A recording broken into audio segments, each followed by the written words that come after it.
Si Raima ay isang 11 taong gulang na batang lalaki na nakatira sa isang mundo ng pantasya na puno ng mahika at misteryo.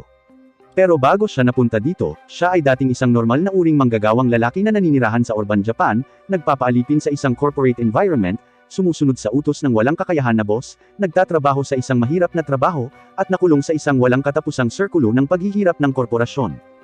Isang araw, habang siya ay natutulog, siya ay nauwi sa pagbahing sa kanyang pagtulog, na humantong sa kanyang pagkahulog mula sa kama, at tumama ang kanyang ulo sa sulok ng isang mesa, na humantong sa isang pagdurugo sa utak na ikinamatay niya sa kanyang pagtulog.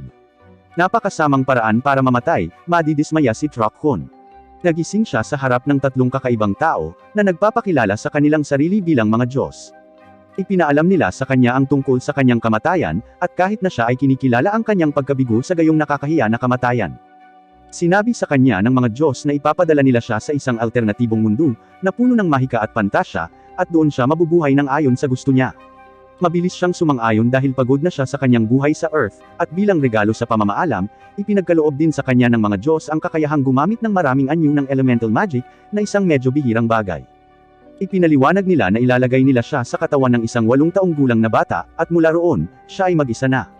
Nagpaalam siya sa kanila, at agad na inilipat sa katawan ng isang bata, at nang magising siya, natagpuan niya ang kanyang sarili sa isang hindi kilalang lugar, na napapaligiran ng malalagang kagubatan at bundok. Naglalakad siya sa paligid ng isang puno at sinipa ito, pinutol ang puno sa kalahati at nalaman na ang kanyang katawan ay isang bata, ngunit ang kanyang isip at lakas ay napanatili mula sa kanyang nakaraang buhay. Habang naglalakad at ginalugad ang lugar, nakita niya ang isang kulay asul na slime, na agad niyang nagustuhan, at talagang cute ang mga ito. Mabilis niyang binuksan ang kanyang guidebook at natutunan kung paano gumamit ng magic na hahayaan siyang paamuin ang slime, at matagumpay niyang nagawang maging pamilyar ang slime. 3 taon na ang lumipas at si Raima ay comfortable pa ring namumuhay sa loob ng kagubatan na mag-isa. Sa paglipas ng mga taon, nakakolekta siya ng higit sa 1,000 iba't ibang uri ng mga slime at mahilig magsaliksik sa mga ito. Ang ilan sa kanyang mga slime ay nakakagawa ng lason, ang ilan sa kanila ay nakakapaghugas ng pinggan, at ang ilan sa kanila ay nakakapagtapon pa ng basura. Siya ay namumuhay ng isang mapagpalang buhay nitong 3 taon at ni isang tao ay walang nakilala. Isang araw, habang dumadaan sa kagubatan, narinig niya ang isang grupo ng mga tao na sumisigaw at pumunta upang siyasatin ang problema, at napagtanto na ito ay isang grupo ng mga lalaki, na tila mula sa kabisera, at ang isa sa kanila ay nasugatan na nakahiga sa ibabaw ng sarili niyang dugo. Ito ang unang pagkakataon na nakatagpo siya ng mga tao mula nang siya ay muling magkatawang tao sa mundong ito. Kaya naman medyo kinakabahan siyang lumapit sa kanila, ngunit nang makitang ang isang tao mula sa grupo ay nasugatan sa moral na malayo sa anumang tulong medikal, nagtulak siya na lumapit sa kanila. Sa sandaling sinubukan niyang magsalita, hinugot ng isa sa mga lalaki ang kanilang espada, itinutok ito sa kanya. Mabilis niyang sinabi na mayroon siyang gamot at sinubukan siyang lapitan ng manggagamot mula sa grupo. Nilasahan niya ang likido at ipinahayag na ito nga ay gamot, mabilis na ipinakain ito sa nasugatan na lalaki. Sa lalong madaling panahon ang nasugatan ay nagsimulang huminga ng normal sa isang mahimbing na pagtulog. Nagpapasalamat sila kay Raima habang sinasabi nitong sundan siya. Sa daan, nakatagpo sila ng isang grupo ng mga slime at mabilis na bumunot ang mga lalaki ng kanilang mga espada, ngunit sinabi sa kanila ni Raima na sila ay kanyang mga pamilyar. Narating nila ang isang bundok at nalilito, ngunit biglang nagsagawa ng mahika si Raima at isang nakatagong pinto ang lumitaw sa dingding ng bundok. Inaanyayahan niya ang lahat habang namangha sila sa katotohanan na ang 11 taong gulang na batang ito ay maaaring magsagawa ng gayong mahika. Ipinakilala ng pinuno ng grupo ang kanyang sarili bilang si Jamil, isang duke, na ikinagulat niya at agad niyang iniyuko ang kanyang ulo. Sinabihan siya ni Jamil na bumangon dahil siya ang tumulong sa kanila. Ang iba ay nagpapakilala sa kanilang sarili bilang Camille, Zeph, at Jill, at sinasabi sa kanya na ang nasugatan ay si Hiyos. Ipinaalam nila sa kanya na habang sinusubukang maglakbay sa kagubatan, inatake sila ng isang grupo ng mga bandido, at sa kasunod na pandarambong, nasugatan si Hiyos. Si Jamil ay tumingin sa kanya at nagtanong sa kanya tungkol sa kanyang sarili dahil siya ay napaka-curious na malaman kung paano ang isang 11 taong gulang na bata ay nakaligtas sa kagubatan na ito, dahil ang kagubatan na ito ay isang napakadelikadong lugar, kahit na para sa isang sinanay na tao. Gayunpaman, mabilis na nakabuo si Raima ng isang kwento tungkol sa kung paano siya nakatira noon kasama ang kanyang mga lolo't lola, ngunit 3 taon na ang nakalilipas, pareho silang namatay at dito na siya nakatira mula noon. Kumuha si Camille ng bowl ang kristal mula sa kanyang backpack at hiniling sa kanya na hawakan ito. Ipinaliwanag niya na kung hinawakan ito ng isang kriminal, ito ay magiging pula, kung hindi, ito ay mananatiling asul at bukod doon, sinasabi rin ito sa iyo ang tungkol sa edad, kasarian, at lahi din ng tao. Walang pag-aalinlangan na hinawakan ni Raima ang bola at ito ay naging asul, ngunit nakabigla pa rin ito sa iba pang mga lalaki dahil ang kanyang mga estatistika ay napakataas para sa isang bata. Kinabukasan, gumaling si Hughes at nagpasya silang lahat na umalis. Nagpasalamat siya kay Raima at sinabi sa kanya na kung mayroon siyang anumang problema, kailangan lang niyang pumunta sa Kapitolyo at hanapin siya. Naghiwalay sila ng landas pagkatapos noon. 2 linggo na ang nakakaraan mula nang magpaalam siya kay Jamil at sa kanyang mga tauhan, at habang nakahiga sa bukas na lugar na may mga slime, bigla niyang narinig ang isang pamilyar na boses na tumatawag sa kanyang pangalan. Tumangala siya upang makita si Hughes na naglalakad palapit sa kanya kasama ang iba. Pero sa pagkakataong ito, mas marami na ang tao kaysa dati. Nilapitan siya ni Jamil, ipinakilala si Raima sa kanyang ama at sa kanyang asawa, na parehong tuwang-tuwa nang makita siya at nagpasalamat sa kanya sa pagliligtas sa buhay ng mga tripulante. Ipinakilala din niya ang kanyang anak na babae na nagngangalang Elia, na halos kasing edad ni Raima. Hanga ang ama ni Jamil sa dami ng slimes na pinaamo ni Raima hanggang ngayon. Tinanong siya ni Elia paano magkasya ang lahat ng mga slime na ito sa isang maliit na bahay. Sumagot siya sa pagsasabing nagsasama-sama lang sila, at naging isang malaking slime. Siya ay nagpapatuloy sa pag-utos sa mga slime na magsama-sama. Daan-daang slime ang nagsasama-sama at naging napakalaking slime na lubos na ikinagulat ng asawa ni Jamil na isa ring salamangkero, at sinabi kay Raima na walang sinuman sa naitalang kasaysayan ang nakaaamo ng malaking slime. Iniimbitahan ni Raima ang lahat sa loob ng kanyang bahay at ipinakita siya sa paligid. Binigyan siya ni Jamil ng isang napakamahal at magarbong mukhang orasan na malugod na tinanggap ni Raima bilang tanda ng pasasalamat. Sinabi rin sa kanya ni Jamil na bukod sa pagpapahayag ng kanilang pasasalamat, mayroon din silang kahilingan para sa kanya. Biglang bumangon si Elia at sinabi kay Raima na ang kanilang buong pamilya ay nagmula sa mga dakilang beast tamers, at nais din niyang sumama sa kanilang hanay balang araw, ngunit hindi pa niya napaamo ang isang halimaw sa kanyang buhay, at sa sandaling marinig niya ang tungkol kay Raima, gusto niyang matuto ng higit pa tungkol sa mga slime mula sa kanya. Isinulat niya kung gaano karaming mga slime ang mayroon siya at pagkatapos ay sinabi na mayroong 2 uri ng slime na hindi nakilala sa alinman sa mga libro at kahit na ang kanyang ina, na isang napakatanyag na salamangkero at beast tamer, ay nagsabi sa kanya na hindi pa niya nakikita ang mga ito o nakarinig ng slime na ganyan. Ipinaliwanag niya na ang mga ito ay kilala bilang ang cleaner slime at ang scavenger slime. Kinakain ng scavenger slime ang lahat ng dumi at gumagawa pa nga ng pataba para sa mga halaman, samantalang ang cleaner slime ay kayang linisin ang anumang uri ng dumi o dumi na nasa anumang bagay. Para ipakita kung gaano sila kagaling, hinugot niya ang isang piraso ng tela mula sa isang goblin na kanyang napatay. Ang tela ay sobrang maitim at madumi, ngunit sa sandaling ipasok niya ito sa loob ng cleaner slime, sinimulan niya itong hugasan, at pagkatapos ng ilang segundo, isang napakalinis na tela ang ginawa, na ikinagulat ng mga katulong ng pamilya ni Jamil. Dahil ayon sa kanila, ang Goblin's Grime ay isa sa pinakamahirap linisin. Ito ay lubos na nagpahanga kay Elia, na nagpasya na ang kanyang unang slime ay maging isang cleaner slime at hiniling kay Raima na bigyan siya ng mga direksyon upang mahuli ito. Siya ay mabilis na gumuhit ng isang mapa sa isang lawa, kung saan ayon sa kanya, ang mga slime ay nakikita ngunit sinasabi rin na kailangan nilang akitin ito. Kung walang pang-akit, ang slime ay hindi darating sa kanila. Medyo nahihiya siya nang magtanong siya tungkol sa pang-akit, ngunit sa huli ay sinabi sa kanya na ang mga slime na ito ay naaakit sa iyong amoy sa katawan. Ang tanging paraan upang maakit sila ay ang paghuhugas ng iyong sarili sa bathtub, at pagkatapos ay kolektahin ang ginamit na tubig. Medyo napahiya si Elia, ngunit hinila niya ang sarili, at pumunta sa bathtub, determinadong hulihin ang kanyang slime anuman ang mangyari. Naghugas siya ng sarili, nag-iipon ng tubig, at lumabas kasama ang kanyang entourage sa lawa, habang si Raima ay nananatili. Sa oras na magsimulang lumubog ang araw sa gabi, bumalik si Elia kasama ang iba, isang malawak na ngiti sa kanyang mukha, na nagpapakita ng mahalagang slime na kanyang nahuli. Masayang-masaya ang lahat at sabay-sabay silang kumain ng hapunan. Tinanong ng ama ni Jamil si Raima tungkol sa kanyang mga plano at sumagot siya na hindi pa niya talaga alam kung saan niya gustong pumunta. Hindi inaasahang inalok siya ng ama ni Jamil na sumama sa kanilang paglalakbay sa ibang lugar. Nagulat si Raima sa panukalang maglakbay kasama ang pamilya ng duke. Nang makita niya ang kanilang mga pagod na mukha, nagpasya siyang kagati ng bala at pumayag na sumama sa kanila. Kinabukasan, sinabihan nila si Raima na ikarga lahat ng kailangan niya sa bagon. Ngunit sa halip, tumugon siya na alam niya ang mahika sa pag-iimbak at literal na inilalagay ang lahat ng naruroon sa loob ng kanyang bahay sa isang mahiwagang imbakan, na muling nakakagulat sa bawat taong naruroon, dahil ang ganitong uri ng mahika ay isang hindi pangkaraniwang sining sa mga araw na ito. Bumaba si Raima sa basement sa huling pagkakataon upang magdasal sa mga estatwa ng mga Diyos na kanyang itinayo doon, at ipinangako niya sa kanila na gagawa siya ng bagong set ng mga estatwa para sa kanila kapag narating niya ang kanyang destinasyon. Nakaupo siya sa loob ng bagon kasama si Jamil at ang kanyang pamilya, at sa wakas ay nagsimula na ang kanyang paglalakbay. Mukhang magiging maganda ang lahat sa mga unang araw dahil nagagawa nilang maglakbay ng malalayong distansya bawat araw, maglagay ng mga tolde para sa gabi, gumawa ng masarap na pagkain sa tabi ng apoy sa kampo, at matulog sa ilalim ng mga bituin. Ngunit isang gabi, isang malakas na bagyo ang tumama sa kanila, isang putik na umaagos sa isang burol.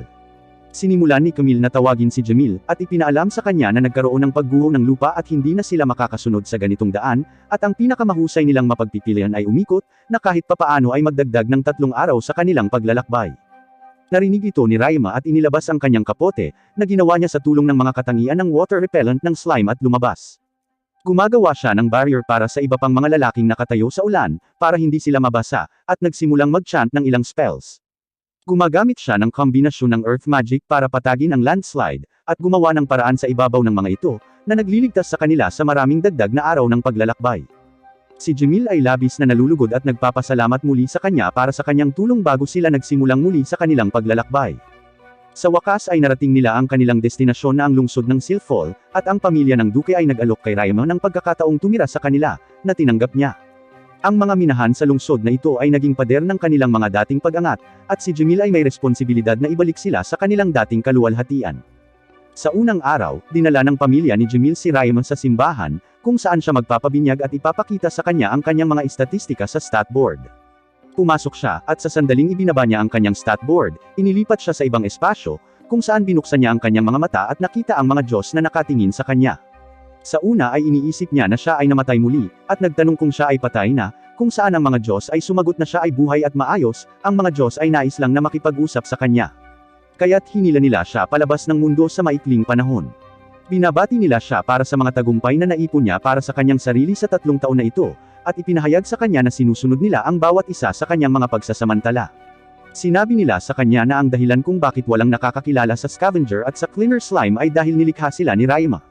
Sinasabi rin nila sa kanila na may mga pagkakataon na dati, nang dinala nila ang mga tao mula sa Earth pabalik sa mundong ito, at si Elia ay may mga ninuno mula sa kanyang ama at panig ng kanyang ina, na muling nagkatawang tao mula sa Earth.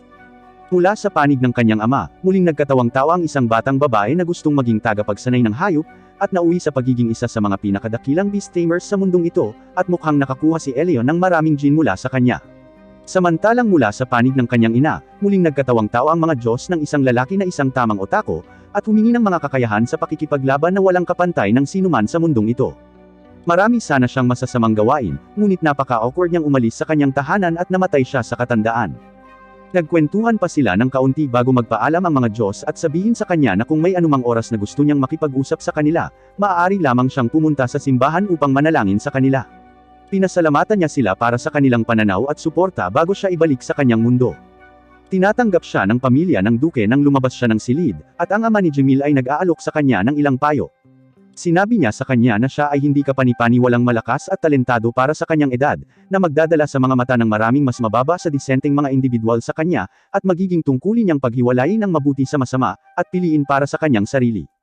Sinabi rin niya sa kanya na itago ang kanyang lakas hanggat maaari, at sumali sa isang guild upang mag-rank up at bumuo ng kanyang katayuan.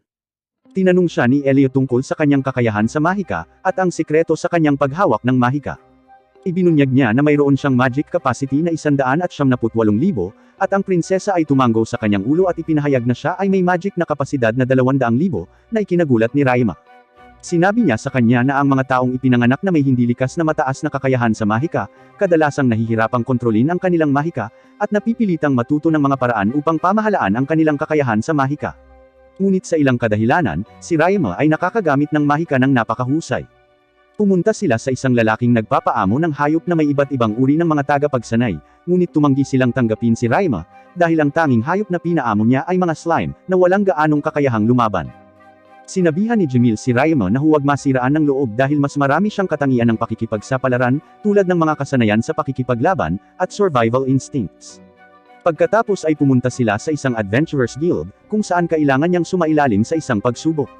Isang napaka-nakakatakot na lalaki ang dumating upang subukan ang kakayahan ni Raima, at binigyan siya ng pana at palaso. Sinabihan siyang tamaan ang lahat ng 5 target nang hindi sumasablay ang isang arrow at umatras. Inilabas ni Raima ang kanyang mga arrow at sinimulang i-shoot ang mga ito sa napakabilis na galaw. Nagtatapos sa pagtama sa bawat solong target ng walang kabiguan, at hindi lamang iyon, nagagawa rin niyang maabot ang bullseye sa bawat solong target. Ang susunod na gawain ay pagpapatama sa kanya ng maraming gumagalaw na target ng sabay-sabay, at sa pagkakataong ito sa halip na 5 target, magkakaroon ng 50 target.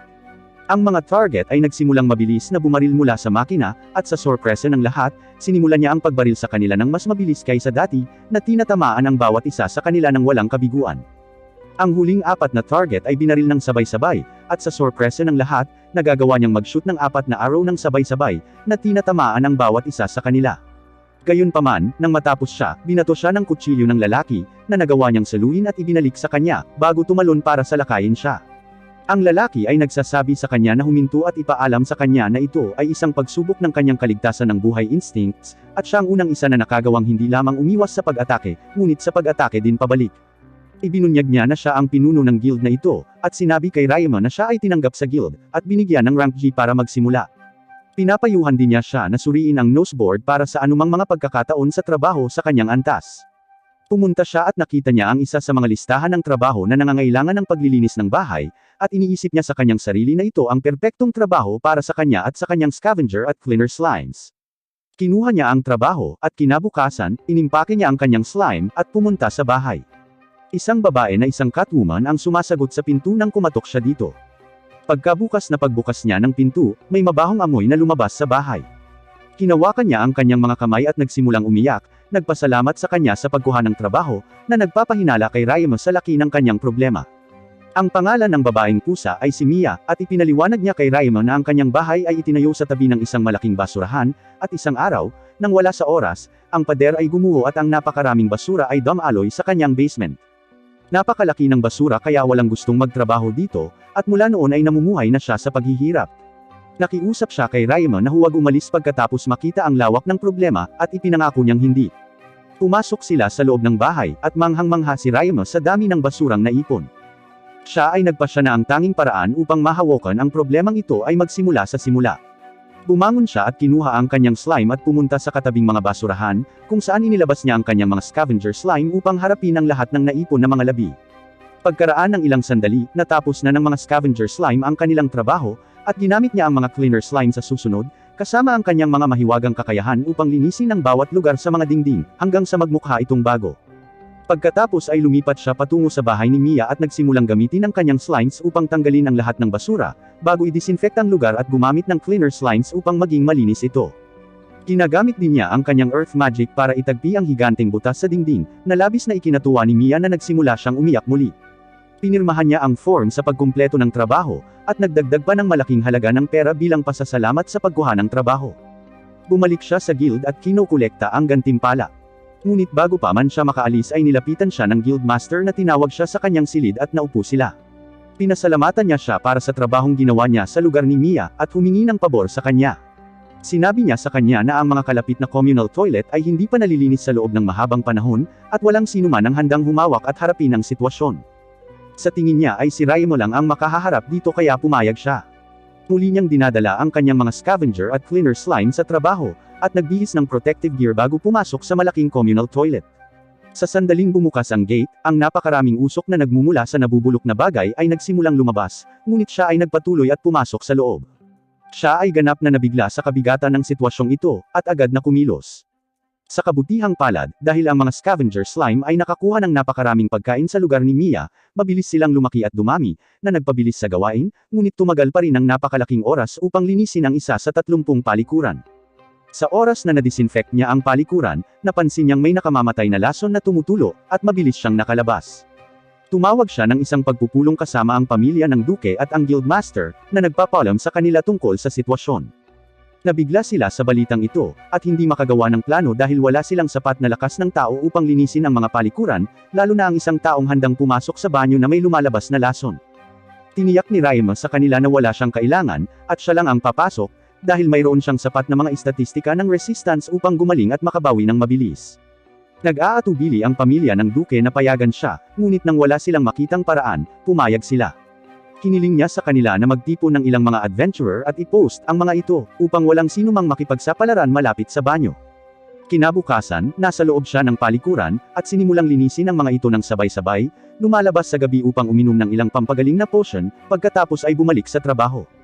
Pagsapit ng umaga, natapos na niya ang kanyang trabaho, at sinalubong siya ni Mia, na isa rin sa mga adventurer na nakapost sa labas. Binabati siya ng lahat sa kanyang dakilang gawain, at umalis sa kanyang bahay. Ang paraan ng pag-alala niya sa kanyang nakaraang buhay sa pagtatrabaho ng lampas hating gabi ay normal para sa kanya kahit noon. Ang kanyang ina ay palaging naghihintay sa kanya nang hindi natutulog. Nakaramdam siya ng kirot habang inaalala ang walang laman na bahay noong namatay siya, at kung paano siya nalulungkot. Pumasok siya sa bahay, ngunit sa pagkakataong ito, sinalubong siya ng buong pamilya ni Duque Jamil, at pagkakita sa lahat ng naghihintay sa kanya, naluluha siya at nagsimula siyang umiyak habang inaalo siya ng asawa ni Jamil. Nang magising si Raima kinaumagahan at bumaba na para mag-almusal, sinalubong siya ni Ilya ng masaganang pagkain, at humingi ng pabor sa kanya. Hiniling niya sa kanya na turuan siya kung paano maglaro ng mahika na tinanggap ni Raima. At pagkatapos ng masarap na almusal, lumabas silang lahat dala ang unang piraso ng mahika na itinuro niya kay Elia na lumilikha ng mga bula sa tulong ng magic ng tubig at hangin. Sa una, siya ay may ilang mga problema dahil ang kanyang mga bula ay hindi kasing lakas ng sa kanya, at madaling mawala, samantalang ang kanyang mga bula ay napakalakas at nananatili sa kanilang aktwal na anyo sa napakatagal na panahon. Tinuturuan din niya ito kung paano mag-cast ng water magic upang lumikha ng iba't ibang hugis, at habang pinaglalaroan niya yon, hiniling niya na turuan ni Camille ang kanyang sarili ng ilang offensive magic dahil kulang siya sa mga kakayahang iyon sa ngayon. Siyempre si Camille ay sumang-ayon at nagsimula sa pagtuturo sa kanya kung paano gumamit ng mga arrow ng apoy. Nakapagtataka, si Raima ay madaling makapaghagis ng mga arrow ng apoy, at sa halip na gumugol ng masyadong maraming oras sa pagsisikap na matutunan ito, sumulong na lang siya sa lahat ng iba't ibang uri ng offensive na mahika na alam ni Camille, tulad ng firewall, ice wall, ice arrow, water spiral, at iba pa. Sa wakas, sinabi sa kanya ni Camille na itinuro na niya sa kanya ang lahat ng nalalaman niya at wala na siyang maituturo sa kanya. Sa sandaling iyon, tinanong ng mayordomo ng pamilya si Raima kung alam niya ang spatial magic, kung saan siya ay tumugon na alam niya ang ilang space magic tulad ng teleportation, at ang paglikha ng mga storage. Hiniling sa kanya ng mayordomo na ipakita ang kanyang kakayahan sa teleportasyon na kayang gawin ni Raima. Sinabi niya sa kanya na maaari siyang magturo sa warp magic, na nagpapahintulot sa kanya na mag-teleport sa mas mahabang distansya. Tuwang-tuwa si Raima sa kanya, at natutunan niya ang warp magic. Sa paglaon, tinuruan din niya si Raima kung paano lumikha ng isang dimensional na imbakan na may oxygen sa loob nito, para madali siyang makapagdala ng mga kalakal, ngunit pwede din sa mga nabubuhay na nilalang. Kailangan ni Raima sa buong araw para malaman ang mahika na iyon. Ngunit sa oras na lumubog ang araw, matagumpay na niyang nagagawa ang isang dimensional na storage magic, at ngayon ay may kakayahang dalhin ang lahat ng kanyang slimes ng napakadali. Kinabukasan ay naglakbay silang lahat sa mga minahan ng bakal ng lungsod, at si Raima kasama si Elia at ang kanyang kasama ay pumasok sa baras ng minahan upang alisin ang mga halimaw na sumasakop dito. Habang naglalakad sa mga shaft, sila ay napahinto ng isang higanteng cave mantis, na hindi isang napakalakas na halimaw, ngunit maaaring dumami ng medyo mabilis, kaya ang mga higanteng sangkawan ng mga ito ay maaaring maging isang problema. Ang iba ay nagpasya na hayaan si Elia na harapin ang solo cave mantis. Nagsimulang maglakad ang mantis patungo sa kanya at gumamit siya ng ice arrow, ngunit hindi niya nakuha ang pag-atake. Nagsimulang tumakbo ang mantis patungo sa kanya, ngunit bago siya nito maatake, nagawa niyang patayin siya sa pamamagitan ng paghampas sa kanya ng isa pang ice arrow. Ginagamit ni Raima ang kanyang mga scavenger slimes upang linisin ang katawan, at sumulong sila. Bigla silang nakatagpo ng isang grupo ng mga cave mantis, at sa pagkakataong ito, nagpasya si Raima na harapin sila. Tumakbo siya patungo sa kanila, inilabas ang kanyang mga punyal, at ginamit ang kanyang mahika upang palakasin ang kanyang sarili bago tumalon sa mga mantis, pinatay sila ng sunod-sunod. Inilabas niya ang kanyang slimes at nagsimulang maglinis nang may makita si Elia sa di kalayuan, at tumakbo siya patungo dito. Ito ay lumabas na isang metal slime na nakuha niya at ibinigay kay Raima bilang regalo para sa pagtuturo sa kanya ng paglalaro ng mahika. Tuwang-tuwa si Raima sa regalo, at napatay nila ang natitirang mga halimaw na sumasakop sa baras bago lumabas. Habang sinusuri ang slime, may pumasok sa isip ni Raima, at sa wakas ay gumamit siya ng kombinasyon ng mahika upang kunin ang iron ore mula sa lupa at i-convert ito sa isang iron ingot. Nakagulat ito sa Duque, at dinala niya si Raima sa isang mangangalakal sa lungsod, kung saan ipinakita ni Raima ang kanyang mga kakayahan na gumawa ng hindi kapani-paniwalang magagandang bagay. Agad na pumayag ang trader na ibenta ang produkto ni Raima, at tiniyak ni Jamil na ang negosyante ay isang mapagkakatiwalaang tao. Kinabukasan, tinawag ng Guildmaster ang isang grupo ng mga adventurer para sa isang pulong at sinabi sa kanila na ang susunod nilang trabaho ay ang pag-clear ng isa pang mineshaft na pinamumugaran ng mga halimaw. Kinabukasan, siya ay sinundo sa isang karwahe mula sa kanyang bahay ng isang grupo ng mga adventurer, at dinala sa inabandunang mineshaft, kung saan sila ay binati ng Guildmaster. Pinaalis niya ang mga ito at ipinaalam na sa loob ng baras, haharapin nila ang isang bangkos ng mga cave mantis, cave rat, at cave bat. Kung mag-isa sila ay hindi isang problema, ngunit sa malalaking grupo, maaari itong maging isang malaking banta upang harapin. Ang mga adventurer ay pumasok sa loob, at habang naglalakad, napagpasyahan nila na ang mga halimaw na naninirahan sa lupa ay haharapin ng iba, habang ang mga lumilipad na halimaw ay haharapin ni Raima, dahil siya lang sa grupo ang nakakaalam ng offensive magic. Matapos clear ang lugar, iniiwan nila ang baras para sa isang maliit na pahinga. Ngunit pagdating nila sa labas, naramdaman nilang may mali at talagang ipinaalam sa kanila ng Guildmaster na isang grupo ng mga adventurer ang napalibutan ng humigit kumulang 500 goblins, at nasugatan ng husto. Sinabi niya sa lahat na ililigtas nila sila at talunin ang mga goblins. Lahat sila ay pumasok sa mga dungeon, ngunit sa pagtataka ng lahat, mali ang pagkalkula nito sa bilang ng mga goblins na kanilang haharapin. Sa halip na 500, mayroong higit sa 2,000 goblins. Ang mga adventurer ay nagsimulang makisali sa kanila sa labanan, ngunit dahan-dahan ang kanilang mga arrow ay nagsisimulang maubusan, at gaano man karami ang kanilang napatay, tila walang katapusan ang mga goblins. Nagpasya si Raima na takpan ang bawat adventurer sa loob ng isang soundproof barrier, at gumamit ng mga sound blast. Bago ilabas ang kanyang mga slime mula sa dimensional na imbakan, ang mga slime ay nagtatapos sa pag-atake sa lahat ng mga goblins at talunin sila. Bago sila makapagdiwang gayunpaman, ang commander ng mga goblins kasama ang isang grupo ng iba pang mga hobgoblins ay lumabas mula sa kuweba, ngunit si Raima, kasama ang kanyang mga slimes at ang iba pang mga adventurer ay nagawang ibagsak ang mga goblins nang hindi pinahintulutan ang sinuman na mapatay. Sa pagtatapos nito, lahat ay sakop ng mantsa ng goblin ngunit salamat sa mga cleaner slimes na mayroon siya, lahat sila ay nalinas bago tapusin ang quest at umuwi. Sa kanyang pagdating, nakipagkita siya sa pamilya ng duke, at sa sorpresa ng lahat, sinabi sa kanila na gusto niyang magukit ng sarili niyang landas mula ngayon, at salamat sa lahat ng ginawa nila para sa kanya. Ipinaliwanag niya na sa lahat ng oras na ito ay patuloy siyang kumukuha ng tulong mula sa kanilang lahat, at wala siyang ginagawa sa kanyang sarili hanggang ngayon.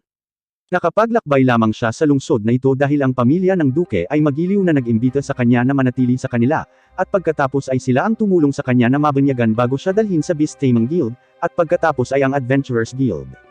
Sila rin ang nag-host sa kanyang lugar na nagbibigay sa kanya ng pagkain, at kahit na sinasanay siya sa sining ng offensive magic at spatial magic. Tinulungan din siya ng mga ito na makilala ang mga ngalakal, upang makapagtatag siya ng sarili niyang negosyo.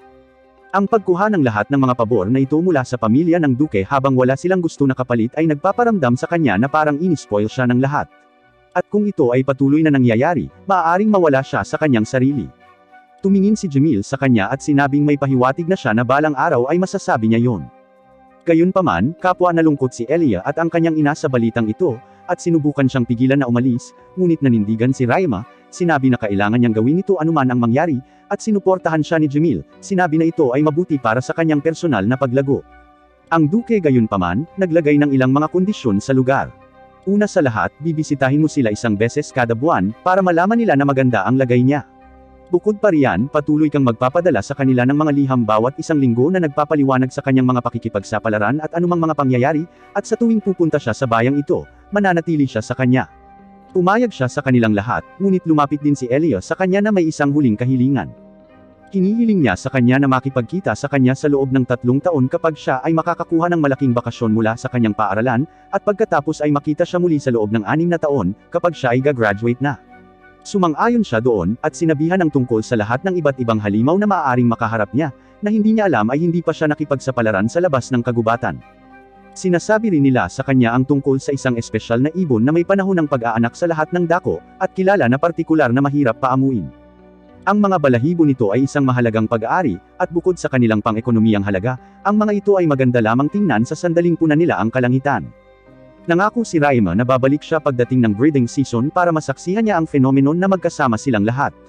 Tinanong ni Jamil si Raima tungkol sa kanyang mga plano pa, at sumagot siya na sa ngayon, magbubukas siya ng sarili niyang laundry business na may malaking pagkakataong magtagumpay. Dahil sa tuwing sasabit ang mga adventurer sa mantsa ng goblin sa kanilang gamit, napipilitan silang iwanan ang gamit at bumili ng bago. Ngunit kung maaari niyang hugasan ang mga ito ng malinis, ito ay makatipid ng lahat ng maraming pera. Pinayuhan siya ng ama ni Jamil na bisitahin muli ang negosyante para sa kanyang ideya, dahil baka matulungan siya nito. Bumisita siya sa mga ngalakal sa tabi ni Elia, at ipinakita sa kanya ang cleaner slime na lubos na ikinagulat ng mga ngalakal dahil hindi pa siya nakakita ng ganito dati. Tuwang-tuwa siya sa pag-asang kumita ng pera kasama si Raima, at inalok siyang sumali sa Merchant Guild dahil mayroon nitong sariling mga perks. Sumang-ayon si Raima, kaya't dinala niya silang dalawa ni Elia sa isang matandang babae, na labis ding nagulat nang makita ang isang buong bagong lahi ng slime, at binigyan siya ng aplikasyon upang punan. Pagkatapos ay kumuha siya ng libro, binigyan siya ng mapa, at ipinakita sa kanya ang lokasyon kung saan niya ilalagay ang kanyang tindahan. Siya ay nagdadalamati sa kanya sa kasalukuyang kalagayan ng tindahan ay napakasama, ngunit ang lokasyon ay napakaganda, at bibigyan niya siya ng magandang deal para dito. Pumunta siya sa lokasyon kasama ang mga ngalakal at si Elia, at tila nalulugod sa lokalidad. Dahil ito ay nasa isang napaka-central area, malapit sa Adventurers Guild, at iba pang industrial na lugar. Nagpasya siyang bilhin ang lokasyon at sinimulan niyang linisin ang lugar sa pamamagitan ng paggamit ng acid slime para sirain ang lahat ng damo, at scavenger slime para linisin ang buong lugar. Pagkatapos ay sinimulan niyang ilagay ang pundasyon ng kanyang establishment sa tulong ni Hughes at ng iba pa. Nang natapos na ang konstruksyon, humingi siya ng tulong sa mga adventurer, at sinimulan niyang pinturahan ang buong gusali. Sa wakas, nang natapos na ang gusali sa tulong ni Elia, gumawa siya ng damuhan sa harap ng gusali upang mabigyan ito ng kaunting personalidad. Kalaunan ng gabing iyon, muli siyang pumunta sa simbahan, at dinala sa makalangit na mundo. Ngunit sa pagkakataong ito isa lamang sa mga Diyos ang available, habang sinabi niya na ang iba pang dalawa ay nagpiknik sa Earth. Sinabi niya sa kanya na wala silang gaanong oras upang mag-usap, at pinayuhan siya na malaman na siya ay nasa kanyang anyo pa rin, at kahit na siya ay may utak ng isang may sapat na gulang, nararamdaman pa rin niya ang mga emosyon tulad ng isang bata, at baka matabyo na nila siya kung hindi siya mag-iingat. Gayunpaman, bago siya makapagtanong sa kanya tungkol sa mga detalye, siya ay dinala pabalik sa kanyang mundo. Pinangalanan ni Raima ang laundry service ng Bamboo Forest, at nagdaos ng isang higanting piging, na nag-iimbita sa lahat sa paligid na makita ang kanyang natapos na negosyo isang araw bago ang grand opening. Kinabukasan, nagtatrabaho siya ng husto kasama si Elia, at ang kanyang mga kasambahay upang magluto ng pagkain para sa lahat. At habang ginagawa ito, tinawag siya ng negosyante, na nagdala ng dalawang perspective na katulong para sa kanya. Ang tulong pala ay isang pares ng kambal. Mukhang nangangamba sila kay Raima dahil 11 lang ang edad niya, at nakapagtayo na siya ng negosyo. Dinadala niya sila sa paligid ng gusali, ipinapakita sa kanila kung paano gumagana ang mga bagay. Ipinaalam niya sa kanila na kailangan nilang ibigay sa mga customer ang mga sako, upang mailagay nila ang lahat ng kanilang mga damit sa mga ito, at pagkatapos ay ibigay sa kanila para sa paglalaba. Ang mga sako ay kailangang ihatid sa silid sa likod, na puno ng mga cleaner at mga scavenger slime na mabilis na nililinas ang lahat ng dumi at dumi sa damit, bago ipadala ang mga ito sa metal slime na nag-aalis ng lahat ng mga kulubot at ginagawang malutong ang mga damit na parang pinlansya na sila. Ipinaliwanag din niya na walang tubig ang sangkot sa negosyong ito sa paglalaba dahil kinakain lang ng mga slime ang dumi, kaya hindi na kailangang patuyuan ang mga damit. Pagkatapos nito, hiniling niya sa kanila na tulungan siya sa handaan, dahil dumating na ang mga panauhin. Lahat ng kakilala niya ay dumarating para sa kapistahan, at ang kambal ay nagulat sa kung gaano ang tiwala ng mga taong ito kay Raima. Pagkatapos ng kapistahan, ipinakita sa kanila ni Raima ang tirahan nila, at tinanong sila kung gusto nilang magtrabaho kasama niya. At sinabi nila sa kanya na hindi sila sigurado noong una, ngunit ngayon ay iniisip nila na marami silang matututunan mula sa kanya, at gustong magtrabaho para sa kanya. Dumating ang araw ng grand opening, ngunit hindi masyadong optimistic si Raima dahil hindi pa niya na-i-advertise ng maayos ang kanyang lugar. Nagpasya siyang pumunta sa Adventurers Guild para mag-post ng ilang advertisement para sa kanyang negosyo sa paglalaba, at laking gulat niya nang makitang nag-post na si Mia ng poster na nag-a-advertise sa kanyang lugar. Pagkatapos ay tumingin siya sa notice board at nagpas siyang kunin ang isang quest, dahil sa tingin niya ay magiging walang laman ang kanyang araw. Pumunta siya sa isang mine shaft at inalis ang ilang halimaw habang kinukolekta ang mga damong kailangan niya para sa quest. Bumalik siya sa guild para kunin ang reward at bumalik sa Bamboo Forest. Tumingon siya sa isang sulok, at laking gulat niya nang makitang ang kanyang establishment ay puno ng mga tao. Hindi siya makapasok dahil sa pagmamadali, at kinailangan niyang gamitin ang kanyang warp magic para makapasok. Mabilis siyang bumalik sa trabaho at sinimulang ilagay ang labada sa lugar. Nang matapos ang araw at wala na ang lahat, laking gulat niya kung gaano karaming tao ang dumating ngayon, at napagtanto niyang walang oras na magpahinga ang kambal sa buong araw. Nagpasya siya na kukuha siya ng mas maraming manggagawa sa lalong madaling panahon. At kinabukasan, binisita niya ang matandang babae mula sa Merchants Guild, at hiniling sa kanya na bigyan siya ng ilang mungkahi kung paano makakuha ng mas maraming manggagawa. Ang sumunod na araw sa Bamboo Forest ay mas mahusay kaysa sa una. Mas dumami pa ang mga customer, at mukhang nasiyahan talaga sila sa paglilinis na ibinibigay niya. Napagtanto niya na kung patuloy na tumataas ang kanyang negosyo sa proporsyon na ito, kakailanganin mong kumuha ng mas maraming individual para magtrabaho para sa kanya.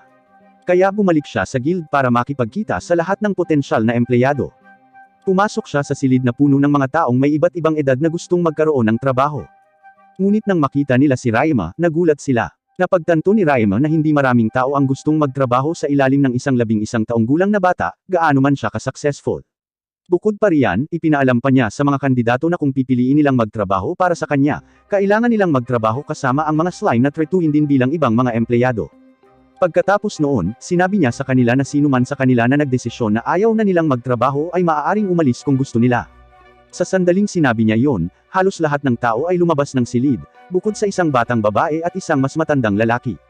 Tinanong niya kung mayroon silang anumang mga problema sa pakikipagtulungan sa kanya, at sinabi nila na wala. Nagpakilala sila bilang Fee at Lee, isang mag-ama mula sa isang kalapit na bansa, na pumunta dito upang maghanap ng trabaho. Ipinaalam din nila sa kanya na ang isa sa mga binti na ito ay nabali, ngunit sinabi sa kanila ni Raima na hindi ito dapat maging problema. Gayunpaman, napansin niya na pareho silang may dalang mga nakatagong armas, at hinarap sila tungkol dito. Nagulat sila na napansin niya ito, at agad na nagtatanggol. Ngunit hindi nagtagal ay huminahon sila at sinabi sa kanya na sila ay mga dating asasin na inupahan ng kalapit na bansa. Ngunit napatay ang kanilang amo sa digmaan, at kinailangan nilang takasan ang bansang iyon. At ngayon ay tuluyan na nilang iniwan ang buhay ng pagiging asasin. Humihingi sila ng paumanhin sa kanya sa pagtatago ng katotohanan, at sinabi sa kanila na aalis sila. Ngunit sinabi ni Raima sa kanila na wala siyang problema sa kanilang nakaraan, at handang kunin sila kung gusto nilang magtrabaho. Parehong nabigla ang mag-ama, at sinabi nila sa kanila na syempre payag silang magtrabaho. Tinanong sila ni Raima tungkol sa kanilang sweldo, ngunit sumagot sila na ang gusto lang nila ay kahit anong pwede na matirahan, iyon lang. Sumagot si Raima na magkakaroon sila ng sariling dormitoryo at malaking sweldo. Bukod sa tulong, kinukuha din niya ang mga ito bilang mga gwardya para sa establishment, dahil sa kanilang background sa militar. Tuwang-tuwa sila at nagpasalamat sa kanya sa pagkakataon. Dinala niya ang mga ito sa bamboo forest na gaya ng dati, punong-puno ng mga customer. Ipinakilala niya ang mga ito sa kambal, sina Carla at Callum, at nagsimula na silang magtrabaho. Pagkatapos ng maghapong trabaho, dinala niya si Fee at Lee sa likod na silid at humiga, bago inilabas ang kanyang hilang slimes. Si Fee at si Lee ay hindi pa nakakita ng ganoong slime, kaya nagtanong sila tungkol dito. Nagpasya si Raima na bigyan sila ng isang demonstrasyon, at hinahayaan ang isa sa mga hilang slime na pagalingin ang binti ni Fee sa loob ng ilang segundo. Siya ay bumangon at nabigla nang malaman na ang kanyang binti ay ganap na gumaling, at ang parehong sina Fee at Lee ay nagsimulang maluha, na nagpasalamat sa kanya na sinabi na ang isang manggagamot ay humihingi ng kayamanan upang pagalingin ang kanyang binti. Kinabukasan, muli, ang bamboo forest ay dinagsa ng mga customer, at napagtanto niyang kailangan nila ng mas maraming manggagawa, kaya bumalik sa guild at humiling ng mas maraming manggagawa at isang tagapagluto. Kinabukasan, pumasok siya upang makipagkita sa mga bagong manggagawa, at lumabas na 3 babae mula sa parehong nayon na nagngangalang Fina, Maria, at Jane. Natanggap rin ang isang babae na nagngangalang Selma na tagapagluto, na dating nagtatrabaho sa isang inn. Tuwang-tuwa silang lahat na makatrabaho siya. At sa kahangahangang luto ni Selma, lahat ay masaya at kontentong nagtatrabaho para kay Raima. Kinabukasan, binisita niya ang negosyante, na nagsabi sa kanya na gusto niya ng mas maraming waterproof na tela dahil paparating na ang panahon para sa pangangaso ng palaka at gusto ng mga tao ang mga damit na hindi tinatabla ng tubig. Tinanggap niya at nagsimulang pumunta sa baras ng abandonadong minahan para gawin ang tela, at sinamahan pa siya ni Elia, na gustong magsanay ng kanyang violin, habang ipinapaliwanag niya na ang mga espesyal na ibon na nakikita sa panahon ng pag-aanak ay maaari lamang mapaamo ng mga tulong ng musika. Gumagawa din siya ng manika para kay Elia at sa kanyang buong pamilya. Ang bamboo forest ay tumatakbo ng walang sagabal, salamat sa pagsasama ng mga dagdag na empleyado, na nagbibigay kay Raima ng oras upang gawin ang quest at bisitahin ang baras ng minahan upang gawin ang tela. Ginagamit din niya ang scavenger slime para sanayin ang sarili sa labanan. Pagbalik niya sa bamboo forest, tumawag si Callum at ipinaalam sa kanya na naging triple na ang kanilang kinita, na ikinagulat ng lahat. Biglang naalala ni Raima na hindi pa nga niya sila nabibigyan ng kahit anong rest days o paid holidays. Siya ay mabilis na nag-aayos ng isang grupo ng mga paid holidays para sa mga kawani, na maaaring gawin nila sa isang cycle. Nakagulat ito sa mga kawani dahil sa mundong ito ay walang konsepto ng mga paid holidays. Ang lahat ay labis na natutuwa tungkol sa pag-unlad na ito, at nagsasabing hindi pa sila nakatrabaho ng isang taong napakabuti. Kinabukasan, muli siyang bumisita sa guild, at sa pagkakataong ito ay ipinaalam sa kanya ng receptionist na kamakailan, mayroong isang grupo na nakakita ng isang bihirang lahi ng slime at gustong ibenta ito. Pumunta sila sa Beast Tamer Guild, tumanggi silang bilhin ito. Mabilis na nakuha ni Raima ang mga detalye ng kanilang kinaroroonan at binisita sila. Nalungkot silang lahat sa katotohanang hindi nila naibenta ang slime, ngunit binili ito ni Raima mula sa kanila sa napakagandang presyo, na nagpasaya sa magkabilang panig. Pagkatapos ay nag-teleport siya sa minahan, at pinaamo ang bihirang slime, na lumalabas na isang blood slime na sumisipsip ng dugo mula sa mga organismo. Pinuntahan niyang muli si Elia, na nagsabi sa kanya na samahan siya sa susunod na araw, dahil matututo siya ng mahika mula sa kanyang pamilya. Sumama si Raima sa pamilya ng Duke at may napakakagiliw-giliw na aral sa pagpapaamo ng iba't ibang hayop. Nalaman din niya na ang asawa ni Jamil ay isang mahusay na tamer, at napaamo ang higit sa 100 napakadelikadong lobo na uri ng hayop, at ang ama ni Jamil ay mas kahanga-hanga, dahil mayroon siyang humigit kumulang 20 tamed dragon sa ilalim ng kanyang utos. Sa wakas sa araw ng pagsiklab ay dumating, at tulad ng ipinangako, sinamahan ni Raima ang pamilya ng Duke sa lawa, kung saan nakita nila ang isang grupo ng mga limber na ibon na lumilipad sa paligid, at nangangaso para sa mga palaka sa loob ng lawa. Ang isang grupo ng iba pang mga adventurer ay sinusubukan ding hulihin ang mga palaka dahil maaari kang gumawa ng gamot mula sa kanila. Ang isa sa mga adventurer ay lumapit sa gilid ng lawa at inilabas ang kanyang flauta, sinusubukang paamuin ang isa sa mga ibon. Sinubukan niyang tumugtog ng isang kanta para sa kanila, ngunit tila hindi nagustuhan ng mga ibon ang awit na ikinagalit niya, at inilabas niya ang kanyang espada, sinusubukang supulan ang isa sa mga ibon sa pamamagitan ng puwersa, ngunit ang mga ibon ay nagsimulang umatake sa kanya gamit ang mahika ng hangin. Nagsimula siyang tumakbo ng diretso patungo sa pamilya ng Duke at naglalakbay sa tubig. Sa kabutihang palad, parehong ginagamit ni Camille at Raima ang kanilang dirt wall magic para iligtas ang kanyang buhay. Biglang may isang napakalakas na tunog na nagmumula sa mga ibon, na tila nakakaapekto sa bawat tao. Ngunit salamat, si Raima ay mukhang ganap na maayos dahil mayroon siyang mahusay na mga estatistika. Hinanap niya ang ibon, inalis ang tunog na iyon at ginamit ang kanyang magic sa katahimikan dito, na dahilan upang tumakas ang kawon. Mabilis na tinulungan ng iba ang iba pang mga adventurer sa pagpapagaling sa kanilang mga sugat, at ipinaliwanag ng tatay ni Jamil kay Raima na ang ibong gumawa ng malakas na ingay na iyon ay isang espesyal na limber bird, na napakabihirang. Si Raima at ang iba ay naghihintay malapit sa pond para sa pagbalik ng mga ibon, ngunit malapit na ang oras ng paglubog ng araw. Nang magpasya silang umalis sa pag-aakalang hindi darating ang mga ibon, muling lumitaw ang kawan, at umupo sa loob ng tubig. Tumahimik ang lahat habang inilabas ni Elia ang kanyang violin at nagsimulang tumugtog ng magandang melody. At pagkaraan ng ilang sandali, sa pagtataka ng lahat, ang mga ibon ay nagsimulang sumabay sa kanyang musika, at nagsimulang kumanta sa tabi.